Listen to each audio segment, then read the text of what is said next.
뜻 다 아시죠? 그쵸? 너무나 유명한 곳이기 때문에 이 베델이라고 하는 지명이 붙여진 배경을 오늘 본문에서 이야기를 하고 있는데요. 야곱이 지금 어디에서 출발을 했나요? 브엘세바에서 출발을 했습니다. 브엘세바 여러분들이 갖고 계신 지도 보면은 아마 브엘세바 있을 텐데, 브엘세바는 여기입니다. 여기 브엘세바. 브엘세바 제가 지난주에 뜻 얘기했죠? 그쵸? 브엘 하면은 뭐요? 여러분, 이스라엘은 지명만 알아도 히브리어 많이 알 수 있습니다. 브엘은 우물이라고 하는 뜻이에요. 우물. 셰바 하면 이 숫자로 일곱이라고. 그러니까 7개의 우물. 맹세라고 하는 뜻도 있고요. 근데 이제 보통 뭐 우물이 7개 있었다고 그러니까 아마 7개 우물 이런 의미로 사용된 걸로 봅니다. 이스라엘의 영토를 얘기하면 흔히 바로 여기 단으로부터 브엘세바까지 이렇게 표현을 성경에서 많이 이야기합니다. 지금 아브라함이 여기에서 지금 머물고 있었던 것으로 보입니다. 아브라함 헤브론 그리고 여기까지 내려온 것 같아요. 그래서 이삭이 여기에 있다가 지금 여기에서 지금 이제 야곱이 출발을 한 거예요. 브엘세바에서. 어디로 출발을 한 거예요? 목표가 어디입니까? 목표가 하란입니다. 하란. 하란은 어디예요? 메소포타미아 강의 북쪽 상류. 여기 하란이 있습니다. 그러니까 아브라함이 이 지역에 갈대아우르 이 지역에 살고 있다가 하란으로 이주를 해서 하란에 있다가 이제 아버지가 죽으니까 아브라함이 조카 롯을 데리고 가나안 땅으로 온 거예요. 가나안 땅으로 왔다가 이제 이삭이 브엘세바에 살다가 이제 야곱이 다시 하란으로 목표가 하란으로 다시 돌아갑니다. 자, 야곱이 지금 오늘 본문에 보면 브엘세바에서 떠나 하란으로 향하여 가더니 하란으로 가는 목적이 뭔가요? 왜 하란으로 가지요, 야곱이? 두 가지. 하나는 어머니 리브가가 이게 야곱을 에서처럼 딱 꾸며가지고 아버지 이삭으로부터 축복을 다 받게 하는 기도를 받게 하죠. 이것을 한 에서가 화가 났죠. 그래서 너 아버지 죽으면 두고 보자. 이렇게 하는 소리를 듣고 그냥 놔뒀다가는 큰일 나겠다. 근데 그것만은 아닌 것 같습니다. 이게 이제 또 조금 학자들 사이에 또 견해들이 다른데 이 성경 전체를 이 창세기 28장을 전체를 이렇게 읽다 보면 그것도 물론 이유지만 이것을 에서가 나중에는 그냥 수용하지 않았는가 싶어요. 더 중요한 거는 결혼 문제입니다. 결혼. 이게 이삭도 그렇고 특히 리브가 같은 경우 이거 가나안 여자들이 마음에 안 드는 거예요. 에서가 또 덜컥 가나안 여자와 결혼을 해버렸습니다. 이거 안 되겠다. 가나안 여자들과 결혼하게는 해서는 안 되겠다. 그러니까 가나안 여자들을 안 좋아하니까 에서가 또 부모님 마음에 좀 들려고 또 이스마엘의 딸을 또 취합니다. 그 자손을. 그러니까 이걸 보면 야곱이 지금 하란으로 가는 목적은 두 가지인데 하나는 형 에서를 피해서 그리고 또 하나는 결혼을 위해서. 제가 볼 때는 결혼의 목적이 더 강한 것 같아요. 자, 오늘날처럼 이게 버스 타고 가는 시대가 아닙니다. 뭐 고속열차 타고 가는 시대가 아니에요. 이 유다산지 사진을 제가 몇 장 보여드릴게요.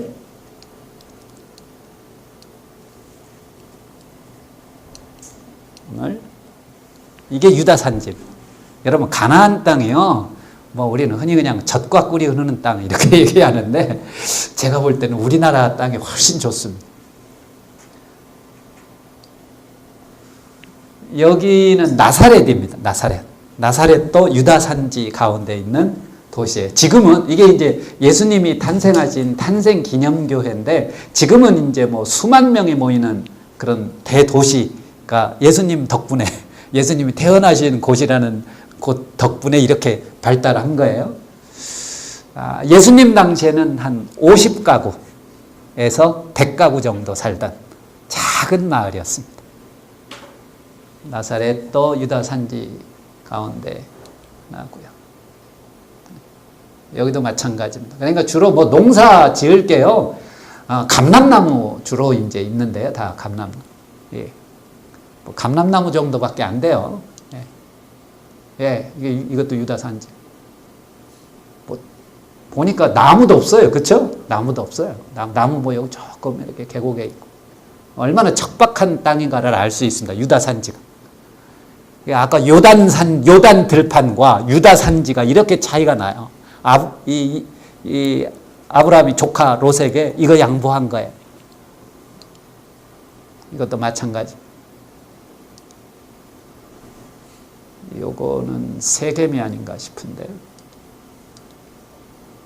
이 땅 보세요, 땅. 요 감람나무입니다. 완전히 돌밭이죠. 그러니까 예수님께서 이제 돌밭 이렇게 비유하신 게 이 지역의 특성을 잘 보여줍니다. 여기는 남방 네게부인데요. 예. 요거는 이제 병거성으로 보입니다. 성경에 보면 병거성이 몇 개 나와요. 하솔, 무깃도 같은 경우도 마찬가지예요. 무깃도. 여러분, 무깃도도 이 정도 사이즈예요. 잘못 해석해가지고 무깃도 아마겟돈 전쟁이 3차 세계대전이 여기에서 일어난다고 그러잖아요. 여기서 3차 세계대전 일어나겠어요? 예. 여기 일개 중대가 아니라 일개 소대 주둔하면 딱 맞는 사이즈입니다. 그건 우리가 잘 해석을 해야죠. 여러분, 유다 산지 아무튼 이런 곳인데요. 지금 야곱이 이 동네 지금 지나가고 있다라고 생각해 보세요. 지금 이런 지형을 지금 걸어서 가고 있는 거예요. 지금 뭐 얼마를 갈아야 될지도 몰라요. 가본 적도 없는 곳이에요. 하란, 할아버지 때 떠난 곳입니다. 그런데 부모가 너 하란 가서 이제 결혼해야 된다. 이렇게 얘기한 거예요. 이게 뭐 형이 너 별로 지금 안 좋아하니까 너 그냥 우리 고향인 하란으로 가서 거기 가서 결혼해라. 이 얘기 듣고 지금 가는 곳입니다. 이때 야곱의 심정이 어떠했을까요? 이제 오늘 본문에 보면 우리가 이거를 알 수 있는데, 자 11절 같이 한번 읽어봅시다. 시작. 한 곳에 이르러는 해가 진지라 거기서 유숙하려고 그곳에 한 돌을 가져다가 베개로 삼고 거기 누워 자들. 어디 여인숙이 있는 것도 아니에요.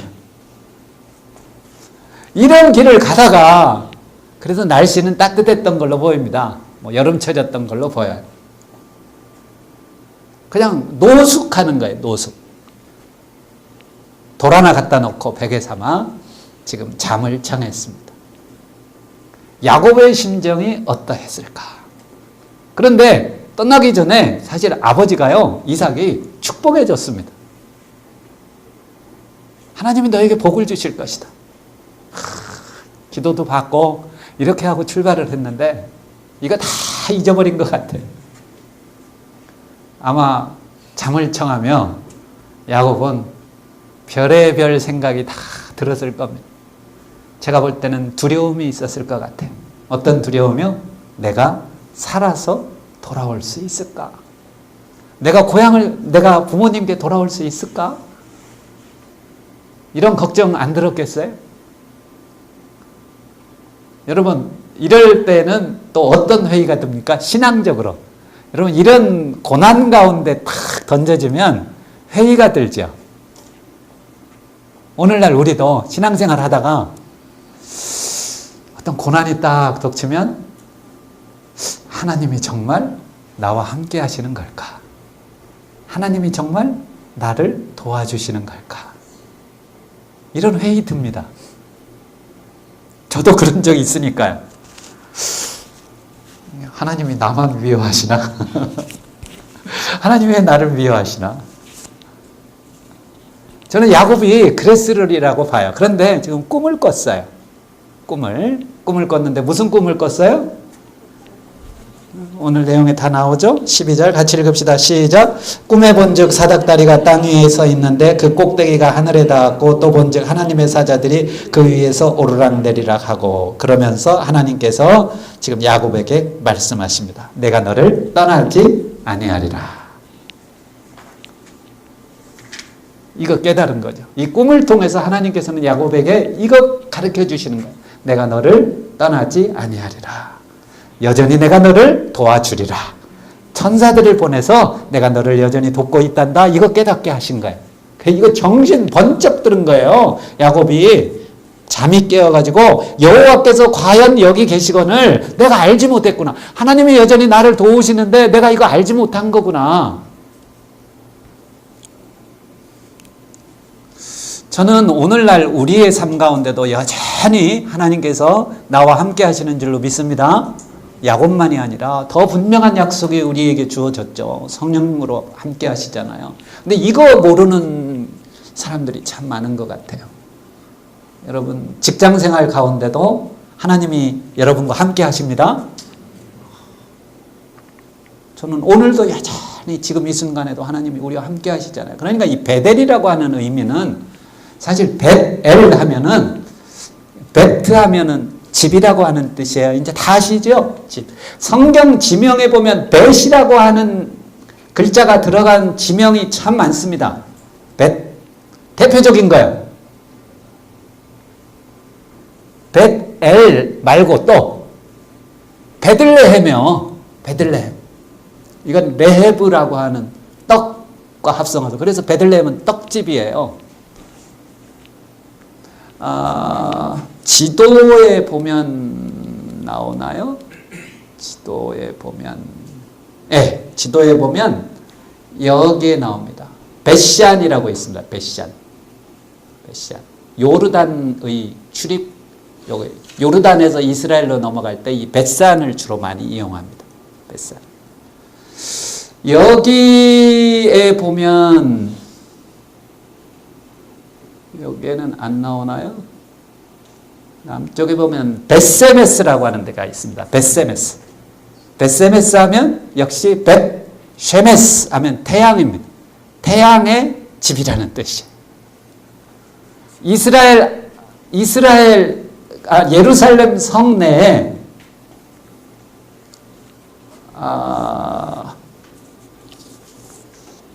베데스다 있죠. 베데스다라고 하는 연못. 이것도 역시 벳집. 이거는 조금 헤스다라고 하는 자비라고 하는 이 아람어하고의 합성인데요. 요거는 그래서 자비의 집이라고 하는 뜻입니다. 그래서 성경에 보면 이 베트라고 하는 그런 지명이 참 많아요. 예. 벳호론도 있고요. 벳호론. 벳엘이니까 엘은 하나님이라고 하는 뜻입니다. 이 엘이라고 하는 단어는 사람 이름에 많이 붙어요. 하나님.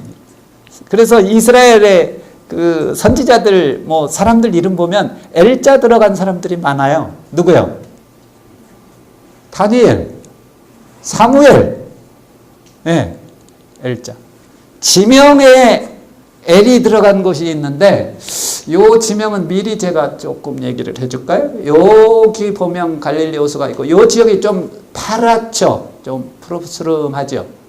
요 지역이 이즈르엘이라고 하는 평야입니다. 이즈르엘은 하나님께서 신이, 그러니까 엘이 하나님 신이잖아요. 신이 씨를 뿌린다라는 뜻이에요. 참 기발한 생각이에요. 하나님이 이 땅에 내려오셔서 농사를 지으신다면 여기서 지으실 거다. 그래서 거기에다가 그만큼 여기는 비옥한 곳인데 사실 우리나라 사람들이 보기에는 그다지 비옥한 것도 아닌데 아무튼 이스라엘 사람들이 여기를 비옥하다고 생각을 한 거예요. 이렇게 오늘 지명이 벳엘. 그래서 딱 야곱이 잠이 깨가지고 정신이 번쩍 들어서 여기 이름을 베델이라고 붙인 거예요. 자, 그런데 저는 이 야곱이라고 하는 사람이 조금 이해가 잘 안 돼요. 솔직히. 사람이 이렇게 욕심이 많은가 하는 생각이 드는데, 우리 맨 마지막 절 한번 볼까요? 21절, 22절 같이 한번 읽어봅시다. 자, 21절, 20절부터 아예 시작. 야곱이 서운하여 이르되 하나님이 나와 함께 계셔서 내가 가는 이 길에서 나를 지키시고 먹을 떡과 입을 옷을 주시어 내가 평안히 아버지 집으로 돌아가게 하시오면 여호와께서 나의 하나님이 되실 것이요 내가 기둥으로 세운 이 돌이 하나님의 집이 될 것이요 하나님께서 내게 주신 모든 것에서 10분의 1을 내가 반드시 하나님께 드려겠나이다 하였더라. 지금 하나님께 서원하는데 뭐라고 하느냐? 하나님이 나와 함께 정말 함께 하셔서 나를 지키시고 떡을 주시고 옷을 주셔서 다시 아버지 집에 무사히 돌아오게 하시면요, 제가 가진 재산의 10분의 1을 드리겠습니다. 그런데 고백은 또 기가 막히게 해요. 하나님께서 나에게 주신 것, 이렇게 표현을 하거든요. 하나님께서 내게 주신 모든 것에서 얼마를 드린다고요? 10분의 1. 야, 이거 계산 참 야곱이 좀 얄팍하게 하는 거 아니에요? 여러분 같으면 얼마 드리겠다고 하겠어요? 네? 우리 자매님 얼마 나는 절반 정도는 드리겠다고 하실 것 같아. 최소한. 양심이 있어야지. 하나님이 주신 것 중에 10분의 1. 야, 제가 볼 땐 야곱의 수준입니다. 어쨌든 아무튼 이렇게 기도를 하고. 여러분, 하나님이 내 인생을 책임져 주시고 나와 늘 함께 하시고 오늘 내가 누리는 모든 것이 다 하나님의 것이라면 여러분 하나님께 얼마 드려요? 여러분 숙제 한번 돌아가셔서 한번 써보세요. 제가 지난주에 제가 본래 제 차례인데 이상철 목사님하고 순서를 좀 바꾼 이유가 급하게 제가 지난주에 좀 방문할 그 스케줄이 잡혀가지고 제가 지난주에 평촌에 갔다가 경기도 화성을 방문을 했습니다. 이 방문 목적이 뭐냐면은 제가요 솔직히 충격을 좀 받았어요. 영어 교재, 어린이 영어 교재를 만드는 회사예요. 그런데 또 이 같은 사실은 이제 그룹인데 경기도 화성에는 성경 배포 협의회라고 하는 하나의 그 공동체 생활을 하는 사람들이 있더라고요. 한 6가정 돼요. 6가정 되는데 재밌는 거는 평촌에 있는 이 회사에서 돈을 벌어가지고 화성에 있는 사람들한테 주는 거예요. 이 사람들은 이거 받아가지고 생활하면서 하는 일이 뭐냐? 아침부터 저녁까지 전도하는 일이에요. 이게 분업이 딱 돼 있어요. 돈 버는 사람은 돈 벌고 복음 전하는 사람은 복음 전하고. 이야, 재밌죠? 돈 버는 사람들이요, 돈 벌어가지고 이거 내 거야 하지 않는 거예요. 화성에 있는 사람들, 그러니까 6가정인가가 공동체 생활을 하는데 다 생활비 필요하죠. 특히 자녀 교육을 하는데 아예 자기네 아이들을 위해서 대안학교를 하고 있더라고요. 6가정 대안학교 아이들이 정보 보니까 23명. 와, 애들 왜 이렇게 많아요? 입양들을 많이 했어요. 입양들. 와, 한 가정은 입양을 13명 했더라고요. 그러니까 이 학교가 특이하더라고요. 보니까 애들 학교예요. 완전히 대안학교인데 23명 자기네 애들만 키워요. 일반인들은 안 된대요. 교육 철학이 다른 거예요. 얘네는 주로 외국어 가르침, 언어 가르칩니다. 기본적으로 영어, 러시아어, 중국어. 원어민 데려다가 가르치더라고, 원어민. 그러니까요, 얘네는 딱 고등학교 요 과정 딱 졸업하면 3개국어 다 한대. 근데 아무튼 제가 놀란 것은 사업에서 돈 벌어가지고 이 사람들 주면 이 사람들 이거 가지고 애들 가르치고 전도하고 이러여서 살아요. 그 그레이프 시드라고 하는 그 평촌에 있는 그 영어 교재 만드는 회사 보니까 지금 우리나라에 있는 영어 유치원 한 300개 정도가 이 교재를 쓰고 있더라고요. 그리고 이제 무역도 좀 하고요. 뭐 IT 회사도 하나 있고요. 그러니까 이 사람들은 철저하게 이 비즈니스 하는 거예요. 근데 여기에서 나온 수익 가지고 전도하는 사람들 돕는 것. 그러니까 이 사람들이요, 이 여름 같은 데 되면 아예 트레일러가 있어요. 트레일러 딱 가지고 어디 지방 가는 거예요. 전라도 어디 지역 딱 장성군, 충청북도 음성군, 옥천이 제 고향인데 옥천군에 가가지고요 한 달, 두 달 머물면서 동네 샅샅이 돌아다니면서 전도합니다. 근데 이게 가능한 이유가 뭐냐? 이게 자기들이 회사 경영하면서 돈 버는 거요 자기 거라고 생각하지 않는 거. 철저하게. 이건 오늘 우리도 마찬가지예요. 여러분 직장생활 하면서 11조 한다? 이걸로 절대 이건 나는 할 일 다 했다. 10분의 9는 내 거지. 아닙니다. 절대 아닙니다. 이거 다 하나님이 주신 거예요. 아멘?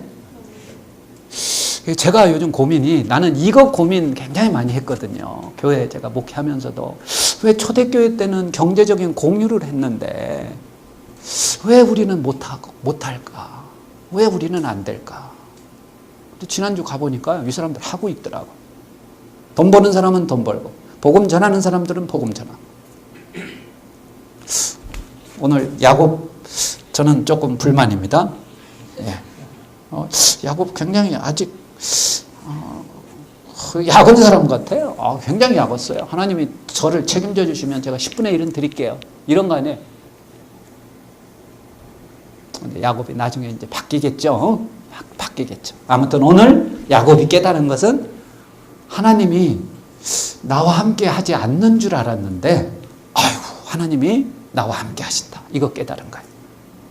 여러분, 이거 굉장히 중요합니다. 오늘날도 얼마나 많은 사람들이 하나님이 나와 함께 하시는 줄을 몰라요. 이거 망각하고 살아요. 그러니까 근심하고 염려하고 두려워하고. 여러분, 하나님이 오늘 나와 함께 하십니다. 아멘. 여러분들의 집이 베델입니다. 여러분들의 이 직장도 베델입니다. 우리 한번 기도하겠습니다. 하나님 아버지, 때때로 고난을 만나면, 환경이 좀 어려워지면 하나님이 나를 돕지 않는 것 같고, 하나님이 나를 떠나신 것 같고, 하나님이 나에게 은혜를 베푸시지 않는 것 같은 그런 느낌이 들 때도 있지만, 여전히 하나님은 나를 붙드시고 하나님이 나를 도우시고 천사들을 보내셔서 나를 섬기게 하시는 줄로 믿습니다. 직장생활 가운데도 늘 베델을 경험하는 우리 되게 하여 주시옵소서. 바로 이곳이 나에게는 베델인 줄로 믿습니다. 감사하며 예수 그리스도의 이름으로 기도하옵나이다.